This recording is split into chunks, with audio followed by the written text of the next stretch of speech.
Hello and welcome. I'm Dr. Adam Dorsey, a psychologist in Silicon Valley, and I am the host of Super Psyched, a podcast dedicated to supercharging your life. Each episode contains fun, high-quality interviews with experts looking at psychology from all angles. Super Psyched is your tool to get more of what you want in your life and less of what you don't. What is it about the beautiful smell of barbecue smoke? I adore it, and I am not alone. It seems to hit a deep, primal nerve within us. Its allure may summon our inner cave dweller, or it may remind us of camping, holidays, cookouts, or other positive memories. For my guest, Adrian Miller, it also taps into roots of his African-American heritage, and I'm so excited to have him on my podcast.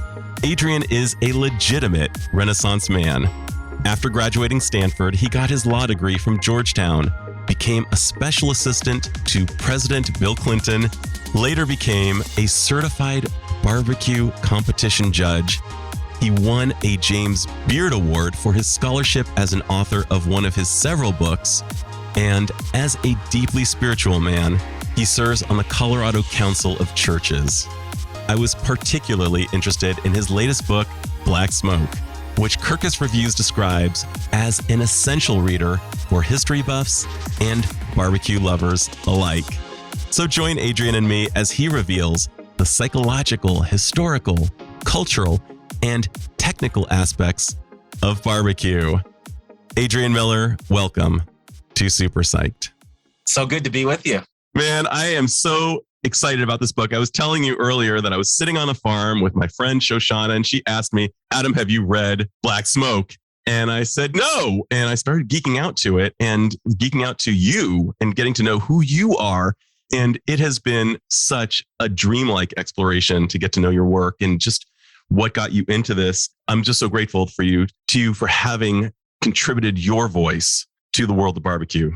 Yeah, man, it's been such a blessing to write this book, and just so many people are reacting to it. And, it's a book that on barbecue that's just never been written from this perspective. So I felt good to be trailblazing in that sense. Excellent. So we're going to get into a little bit about how you're trailblazing, but I'm going to ask a more rudimentary question. I remember the first time I was near a barbecue as a kid, I was so deeply drawn to it and was mesmerized by everything about it.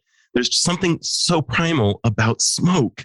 And as a psychologist, I appreciate now how the parts of our brain responsible for smell, our olfactory bulbs, are primed to recognize smoke as a signal of an emergency or as a signal of pure deliciousness. It's amazing how the perception of smoke may cause us to flee an emergency or to gather around for something delicious. Can you talk about some of the primal aspects of smoke as it relates to barbecue, how it's so attractive, and how the smell of smoke itself impacts us as humans? A lot of people want to chop it up with me and say that barbecue, American barbecue is not unique because the combination of wood, fire, and meat cooking is, universal to the human experience. And I say, well, I don't know if that's the case because we got a lot of people watching videos and coming to the US to figure out this thing called American barbecue. I think there is an exceptional quality of it. But yeah, I think it does click into hundreds of thousands of years of human experience. Some people even said that the act of cooking that was part of our evolution and distinguished us from other animals on the planet. But for me, it's not only the smell of the meat cooking, but man, the smell of the wood. And that's why I love hickory. I love the perfume of hickory wood and other woods. And it just tells me, okay, something delicious. Just to borrow a phrase from you, something delicious, it's on its way. And, I tell people in other contexts, cooking is an act of love. Because the cook is telling you they care about your survival because they're preparing something that's going to nourish you. Even if it's straight nasty, the act of going through that is showing that I care for your survival. And so I think the sense that barbecue, the smell of meat and wood and all this stuff is coming to the table, right? Building community, reinforcing social ties. So that's all wrapped into that. And so I think that's just one of the reasons why it's such a wonderful experience. So beautifully said. And even the etymology of the word companion means to bring bread together. So, and the idea of, if a baby cries, it means one of three things. And one of them is feed me. So it's amazing. So going to go into your story a bit. Part of a quote from the brilliant Maya Angelou was, if you don't know where you've come from, you don't know where you're going. It seems that a lot of what drew you into Black Smoke was better knowing your roots as an African American through barbecue itself. Can you speak about how you got into it? Well, the short answer is unemployment. The longer answer is I was working in the Clinton White House on something called the Initiative for One America. If you've never heard of that, it was a racial reconciliation effort. And so at the end of Clinton's second term, as a political appointee, what you do is you write your letter of resignation to the incoming president. And at that time in my life, I was interested in politics. My ambition at that time was to become the senator from Colorado at some point. So I was trying to get back to Denver and start my political career, but the job market was really slow. I was watching a lot of daytime television. I'm not even going to tell you what shows. And in the depth of my depravity, I said, I should read something. Went to a local bookstore, found this book on the history of Southern food called Southern Food at Home, on the Road, in History by John Edgerton. Great book, highly recommended to anybody who wants to understand Southern food history. And in that book, he wrote that the tribute to Black achievement in American cookery has yet to be written. And I just thought that was interesting. I reached out to him because I read the book about 14 years after it was published. And I thought, well, somebody's done it, right? And he confirmed that no one had and encouraged me to add my voice. And so that's what started the journey. Wow. And since that time, you've been awarded with a James Beard Medal, which is no small achievement. For those who aren't familiar with what that is, what is a James Beard Medal? Yeah. So the James Beard Award is the highest honor you can get for food writing. So it's like winning an Oscar for film, a Grammy for music, a Tony for stage. That's the level it is. So to get that on my very first book was just a huge surprise and a huge honor. And so that was cool. For Soul Food, The Surprising Story of an American Cuisine was the book that won the James Beard Award. And in that book, I just explain how soul food comes together. And I do it through a typical soul food meal. And I explain how each item got on the plate, what it means for the culture. And then I provide recipes. So health conscious, traditional, and fancy ones in case you want to show off as a cook.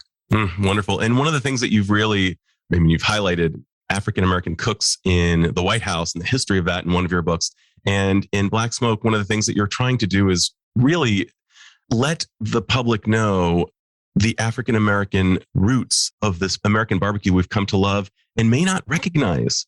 Right. Because unfortunately, today in today's media, and it's getting better, we can talk about that. But for the most part in today's media, in terms of who are the go-to experts in barbecue, you're presented with white dudes. And I think there's room in the cookout for everybody. But my thing is say, okay, in addition to those people, let's talk about the African-Americans who've been plying this trade for decades. People have appreciated their stuff, but they've never gotten the level of love that the other folks are getting. Yeah. It sounds like many of the roots of modern American barbecue may be traced to Africa itself. So actually, I have a twist on that. That's what I was hoping to prove that. But the available evidence suggests that actually the foundation is more Native American than anything. Mm-hmm. And so we have a Native American foundation for this type of cooking. And then later European colonists and enslaved Africans and later enslaved African Americans kind of do a process of trial and error, put us on the road to what we now recognize as Southern pit barbecue. So most of the antecedents, it looks like, are actually in Native American culture. I think in this case, barbecue is something that we inherited from others, but certainly put our own spin on it. And for most of history, it's been identified with what African Americans have done with this cooking. And I like how you're saying that there's room for everybody to enjoy this. Everybody can have a seat at this table. And I think that's just a beautifully inclusive concept, that notwithstanding the recognition of the roots of it going back all the way to, the African-American roots and all the way back to the Native American roots as well. Need a tip of the hat. Yeah. So, oh my gosh, I love this. You are a certified barbecue competition judge, and that's got to be the best job ever. How does one judge something as subjective as barbecue, and how might judgment rendered mean something to the consumer? So I'm so glad you asked that. Let me just tell you, it's the best conversation starter I've ever had. I mentioned earlier that I worked in the White House. People are like, oh, you worked in the White House? That's cool. But you're a barbecue judge? Talking about that. I was just sitting at home in 2004 reading the local newspaper, and there was this ad, come become a barbecue judge. I was like, okay, that's interesting. And I knew I wanted to write a barbecue book. So I went to I grew up in Denver, Colorado, and that's where I live now. So I went to the Adams County Fairgrounds. It's north of Denver. And I walk in the room, there's about 70 people in the room, and I was the only dude under 250. So I knew what my future was, right? Oh, you were going to grow a few waist sizes. Yeah. And so what they do is, it was the Kansas City Barbecue Society. And so what they do is they run you through the process, the logistics of a competition. So there's usually 4 categories: pork, which is pork shoulder, pork spare ribs, beef, which is usually brisket, and chicken. And most people cook chicken thighs. And then you judge it on a 9-point scale in 3 categories: taste, texture, and appearance. And then every sanctioning body has very arbitrary rules. So in the Kansas City Barbecue Society, you can, for example, you can only present your barbecue on 3 certified greens: green leaf lettuce, flat leaf parsley, and cilantro. So if you made the best barbecue in the world and you presented it on collard greens, disqualified. So after that, they bring out stuff and you go through a couple of samplings so you can get the hang of judging. And then they purposely bring out something illegal. And, if you don't catch that, would say, well, Adrian, you should have noticed that there weren't 6 identifiable pieces in the carton, whatever it is. And then after that, you stand up and you take a barbecue oath. It's a sacred thing, so I'm not going to repeat it for this podcast. And then a few weeks later, you get your badge in the mail. And at that point, you can go judge at any contest.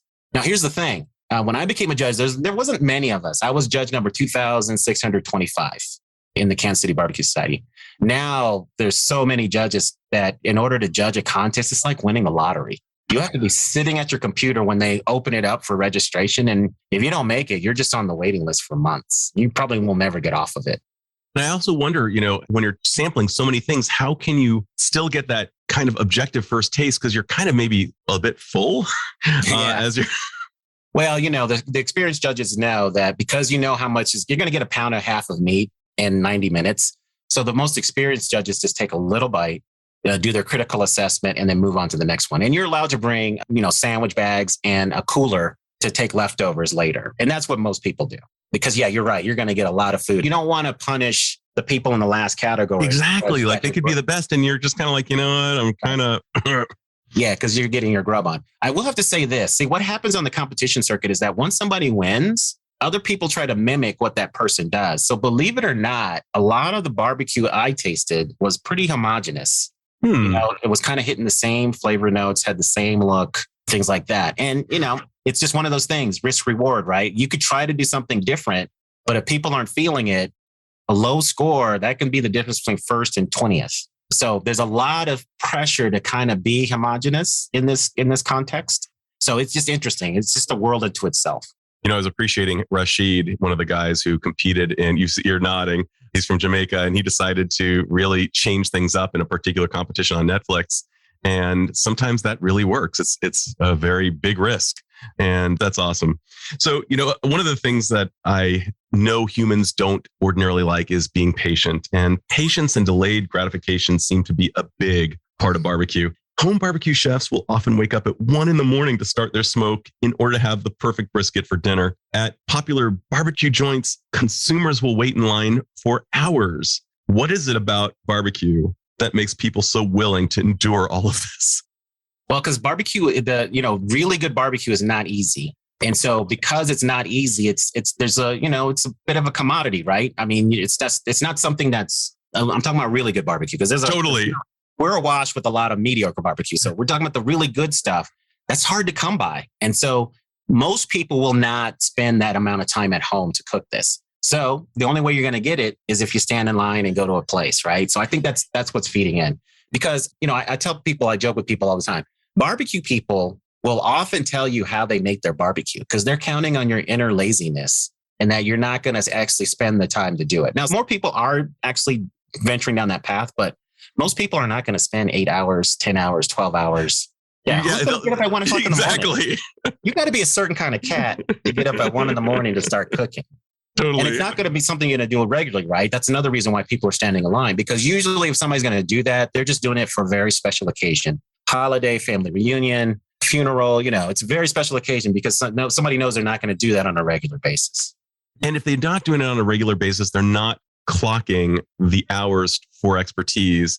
And so many things can go wrong. I mean, you watch on these barbecue shows, everything goes wrong. Rodney Scott himself on the chef's table describes like his big moment in front of all the A-listers and something went wrong, although it turned out really well for him. But something always seems to go wrong in this large time span. The temperatures go off, it starts fluctuating. There's so many things that can actually ruin all of that hard work. And it's just crushing. What are your thoughts on that?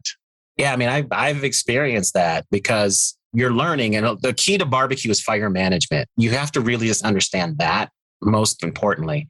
And so, there have been times when I was crushed. Like I did my first brisket just this past July 4th because my family, we're spare rib chicken and hot links. Brisket is just not a big part of our barbecue tradition. But my dad had brought a brisket, so I made one and it came out well, but it was a little bit tough. Mm-hmm. And so, I just fessed up and everybody in my family was like, don't even worry about it, man. This tastes good. And I was like, yeah, it's just a little tougher than it should be. And so, I just like everybody to just have a wonderful experience. And I'm much more critical of myself than I should be. But yeah, so I haven't had the major disaster where something has just burned up. In fact, Rodney Scott has a famous quote. He's like, I didn't really learn how to barbecue until I burnt a pig. That's really, it's almost like a rite of passage, right? Say more about that. I'm really into failure, not into doing it. I don't like it, but I mean, it's really an underappreciated phenomenon. Like, what does failure do for us? Yeah, from your perspective as it relates. Right. So failure can be a motivator and you learn from that experience because very few of us get it right the first time. And so failure can be a motivator to say, okay, I just need to keep honing my craft, keep getting better at this. And, and it also can be a cause to innovate. You could say, well, people say I should do it this way, but maybe this other way will work and maybe it'll work for me. So I think that failure can be a motivator. Now, I'm not going to lie. I get down when I fail, but, I think part of the story is resiliency. It's the ability to make a comeback. And people love that. I mean, as much as we kind of pile on people and stuff like that, we also love the comeback story. And so I see many versions of that when you're cooking. And what's so funny is, one of the things that people do when they barbecue is they tell stories. And sometimes they tell stories about barbecue itself, almost like fishing stories. This happened to me and this is how I turned it around. And I'm sure you've heard countless stories of, tales at the barbecue of messing up or recovering from mess ups at the barbecue. Right. And then, the other thing that I just think is really cool is you start to hear about legendary barbecues who never had their story recorded anywhere. Because a lot of times people learned from someone else. Now, it's a little bit different now because we have YouTube videos and other things. But for a long time, you got taught the skill by somebody. It could be somebody in your family or somebody in the community. And as long as you were willing to put in the work, and oftentimes you were sworn to secrecy about what you learned, that's how you got the craft. And so I've been fascinated in these unrecorded figures in barbecue history who mentored a lot of people. I captured some of those in Black Smoke because fortunately somebody said something about that, or even had white restaurateurs admit the fact that they learned from an African-American. And that tutelage that influence is much more widespread than people I think appreciate. Because, a lot of people just don't say who taught me. If you were to press people, there's an African-American somewhere in that past, at least in terms of passing on that knowledge, because African-Americans so dominated the barbecue scene. It's so important what you're bringing up, that concept of mentorship and how none of us really makes it alone, which kind of flies in the face of this ethos that we have in the United States of the rugged individual, kind of, I did it all by myself. No, you didn't. Actually, you had a lot of help, even if it was from a book. But mentorship, you're speaking to something that's really deep for me, and giving props to the mentors, as well as our tendency to not want to do that, and how much bigger we are, how much more heroic we are when we do actually tip our hat. What are your thoughts on mentorship itself, as well as one's ability and willingness to recognize? I think mentorship is critical. I mean, I can look back on my own career, not necessarily just with food writing, but with other aspects of my career. It was the fact that somebody took an interest in me, knowing what they had gone through in the pitfalls, and just were willing to help me out. And it came from unlikely places. There were times I was in work environments and I'm thinking, oh, this African-American's going to mentor me and take me under their wing. But no, it was the white supervisor who just said, hey, I'm invested in your success. We don't have a lot of African-Americans in higher echelons of this organization. And, I just want you to know I want to help you succeed. I'm like, oh, wow. Okay. And then even in the food writing journey, there's a lot of incentive not to share your work or what you're doing because people steal. But I have to tell you, I shared my dream. And by sharing my dream, so many people helped me along my journey, put me in touch with other people and pointed out sources, were willing to talk to me about things. And that all shows up in my work. And I try to, thank everybody. Sometimes I miss out on somebody, so I have to take better notes when somebody helps me. But for the most part, I try to attribute the help that people gave me and where I got stuff from so that people know, hey, all of these people were part of this journey. And what you're speaking to is oftentimes, believe it or not, a deathbed regret, and that is love left on the table. And when we salute our mentors, when we give credit where credit is due, it is love really discharged. It's just almost like giving barbecue to somebody. It's a form of love. And seeing that a deathbed regret is not articulating that love, it may be the most selfish thing we can do is to actually recognize the people who deserve the recognition, because otherwise we're going to feel it later on. Yeah. In terms of deathbed stuff, please give up your recipes, y'all, before you leave. Right. Exactly. Say more about that. That's such a, my Aunt Jenny, by the way, apparently made these legendary cookies, and we don't know what, we don't know what to make of this, but keep going. Well, the graveyard is just full of so many recipes, and I talk about this in my book, and it mostly shows up with barbecue sauce recipes. People are given a recipe and like, don't tell anybody until you're about to die. And I quote one guy in my book. He's like, well, how am I supposed to know that? But the Chinese have this saying called wok presence. And what I'm trying to encourage cooks is you bring something to a recipe that's unique. It's about you. So don't be so hesitant to give your recipe to other people just because you think they're going to outshine you or whatever. Please share that wealth. Please share that information, because the world needs these great recipes because it brings people joy. And so, I just keep encouraging people to share their recipes. Don't hoard the joy. Yes. Absolutely. In fact, that almost could be the title of this episode. Don't hoard the joy. Give up your recipes, y'all. Yeah. That's the other one. Well, okay. So let's talk about, just a bit of a shift. There's been extensive writing about the technical skills for barbecue. And yet, for the sake of this conversation, there's so many psychological skills required. It's almost like a sport, science, art, and a travel back in history all at the same time. Do you see it that way? Oh, most definitely. And that feeds into one of my critiques about the current media perceptions of barbecue. Because when you look over the span of time, and we don't get a lot of early descriptions of barbecue because people weren't foodies 200 years ago. So when they talked about barbecue, usually it was just like who was hosting it, what the occasion was, how many people showed up. There may be scant reference to what was actually cooked, but it was really only as the 19th century progresses that we start to get more in-depth look at the process of barbecue. And what do we see? We see the craft, right? We see the ingenuity. We see the hard work involved. So hard. Fire management, understanding, because when you're cooking a whole animal, what people don't get, well, anybody who cooks knows it's a lot easier to cook something cut up into smaller pieces than when it's all together, because you've got different parts of that animal cooking at different times. So just to understand all of that and the logistics of pulling this off, because we have on record barbecues from anywhere from 10,000 to the largest one recorded was 120,000. Yeah. What?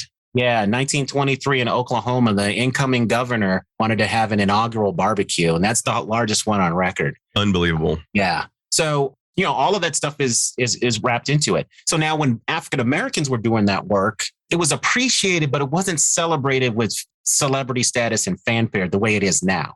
So back then it was like almost folk art. It was something that was done, appreciated, but not heavily compensated. Now barbecue is cool. It's a craft, and you can pay a premium or charge a premium for the work that a lot of people were underappreciated for. So that's why, I'm just tripping when I walk into a place and you're paying $30 a pound for brisket, $24 for a whole chicken, $25 for a rack of ribs, where if you go to the black joint, you're paying less than half of that for some really good stuff. So you mentioned something earlier, and I thought it was so important about the people who you bring to life in Black Smoke. Black Smoke it's a cookbook. It's a history book. It's an homage to barbecue itself. And in each chapter, you recognize two people who kind of embody what that chapter is about. And I'm wondering if there's just one person you could bring forth for our listeners who embodies something beautiful about barbecue that you would want them to know, who you'd want to introduce them to. Sure. The person who immediately comes to mind is a woman named Marie Jean. She was born in Arkansas when it was French territory. Her anglicized name is Mary John. And this is an enslaved woman who is what today we would call a pitmaster. So in 1840 in Pine Bluff, Arkansas, there's a newspaper article about her superintending a barbecue. And that was the term for being a pitmaster back then. It was you're a barbecue superintendent. So dig this. You've got an enslaved woman, 1840s Arkansas, telling dudes what to do for a barbecue. And evidently she was hired out to do barbecue. She ultimately buys her freedom, because a lot of times when enslaved African Americans were hired out, they got to keep some of that money, or it was, the slaveholder kept the balance and understood kind of what money was being generated. She buys her freedom, stays in Arkansas at a place called the Arkansas Post. That was the earliest European settlement in that area. She runs a restaurant. When she dies in the 1850s, she is eulogized by the major newspaper as a fine chef. I mean, she gets the eulogy a white chef would get. Now, there was a little bit of racism mixed in there, right? But she gets that eulogy. So to me, again, it just shows the craft, and it just tells you that as much as barbecue is presented as dude food, and African-American circles, Black women have been in the barbecue game for a long time. And we just don't have a sense of how much they were involved in barbecue because men are the ones who are often celebrated. But I have found a few examples of husband and wife teams, African-Americans doing barbecue in the late 1800s. So I just think that's a story that we don't know. And then by the time we get to the 20th century, you have so many men who are running barbecue joints saying, oh yeah, that's my grandma's recipe, or, my mom taught me. And I can just tell you personally, my mom, my late mother, Janetta Miller, was the griller in chief of my family. Mm-hmm. So I really want to show the beauty of Black women being involved in barbecue. What a great thing to do. And I'm thinking also of another woman who was showcased at the chef's table, not an African-American woman, but Tootsie, I believe, an 85-year-old pitmaster in Texas.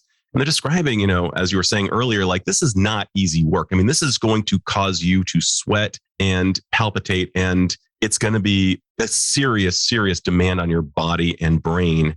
And I could see how we would want to kind of make that more of a masculine thing. And yet women have historically and currently had a big place on the grill. And all you need to do is travel to other countries and you see that, you're nodding, yeah. I mean, you really see a lot of women on the grill internationally. Yeah. And so it just makes total sense to me that Tootsie is doing this just on Saturdays, just Saturday mornings because of all the work involved. And she's 85 and doing this. Come on. So, how much longer will she be doing it? And I've seen other examples of that. And sadly, there's nobody ready to step up and take that mantle and continue that cooking. So, just enjoy these people while we can and make the treks and get their barbecue while you can. And you're speaking to the ephemeral nature of this art. It's not just ephemeral in terms of how long the food will be good, but how long, a Rodney Scott will be doing this. Right. Yeah.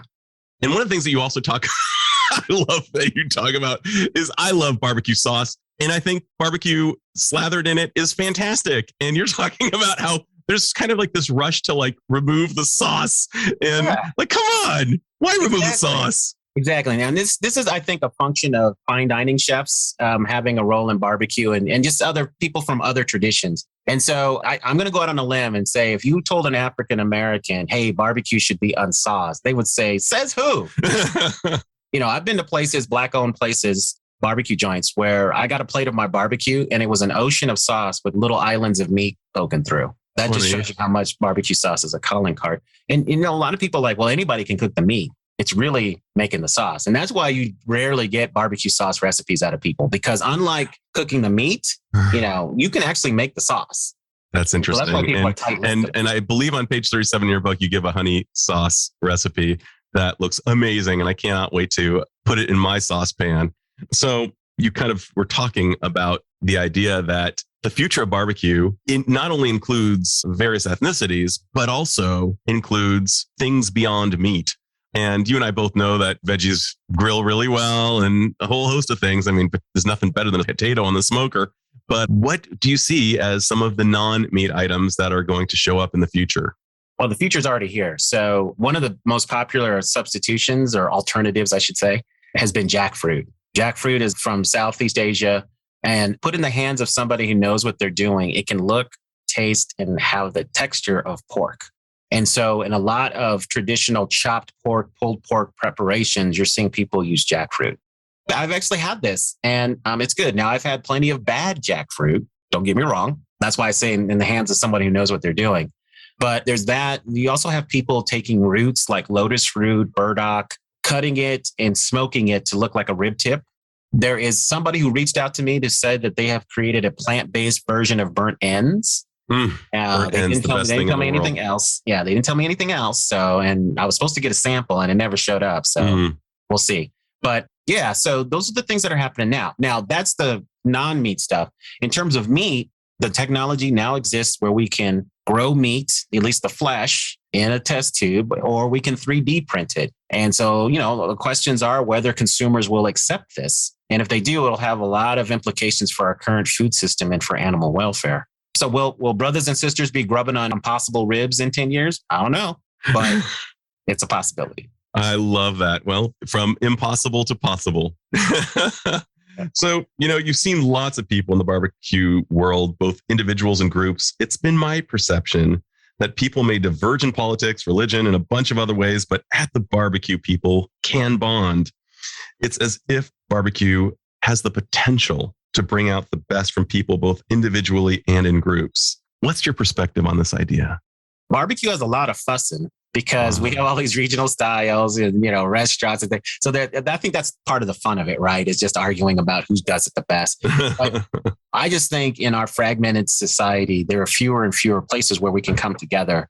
And one of the last places is the table. So I think barbecue definitely has the power to bond, and I've seen it. And so it's just a matter of creating that space so we can come together and grub on some good cue and just talk things out. I think there's a tremendous possibility for that. Wonderful. Is there anything I should have asked but haven't asked so far? Oh, one question is people want to ask me, well, why did this change happen in terms of the perceptions of Black barbecuers shifting to white barbecuers? And I think it's mainly because of foodies. And I'm one of those people. I'm one of these cats who takes pictures of my food and does social media and stuff.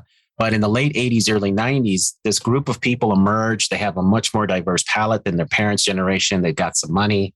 And they're seeking authentic food experiences. So when it came to barbecue, they were asking two questions. What's barbecue and where do I get the good stuff? And unfortunately, the media that was catering to this emerging group wasn't very diverse or wasn't interested in diversity. And so it was really when that media started putting forth the go-to experts, they kept putting white dude after white dude as the go-to experts. And so that's where we start to see the shift. And this just snowballs in the 1990s to the point where we get that Bon Appetit cover in the early 2000s. So I wanted to say that. And then the second thing I always want to point out to people is we're starting to see some change in terms of newspaper articles, magazine articles, and television programming.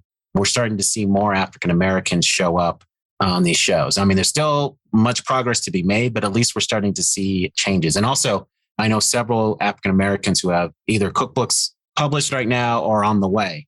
And Rodney Scott, who we talked about earlier, has a wonderful book called Rodney Scott's World of Barbecue. Yep. That is the first cookbook by an African-American barbecuer in 30 years.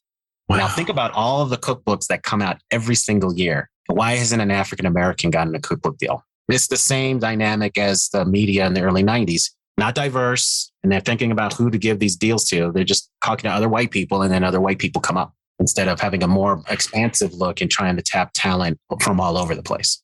Well, I have Rodney's book, both in print and in audio, and he's just such a cool guy. Yeah. Does he? I don't have the audio version. Does he narrate it himself? He narrates it. Okay. Adrian, if you had one wish for the future of barbecue that you think would benefit all of its stakeholders, but whether it's the producers of barbecue themselves, the consumers of barbecue, what would that wish be? And how do you think it might impact people's lives?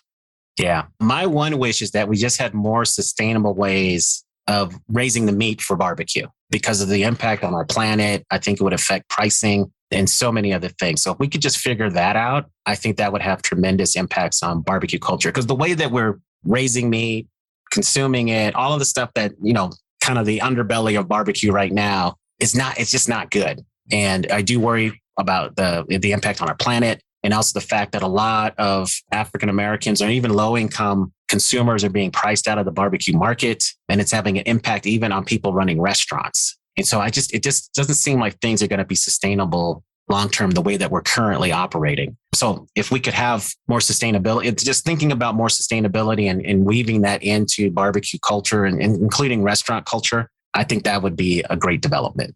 Well, I cannot thank you enough, Adrian, for being on the show, sharing your wisdom with my listeners, your enthusiasm for barbecue itself, and just thank you so much. Oh, you're so welcome. Thank you. This is Dr. Adam Dorsey thanking you for listening to Super Psyched. If you know anyone who might like it or who might benefit from listening, share it. And if you like the episode, please hit subscribe.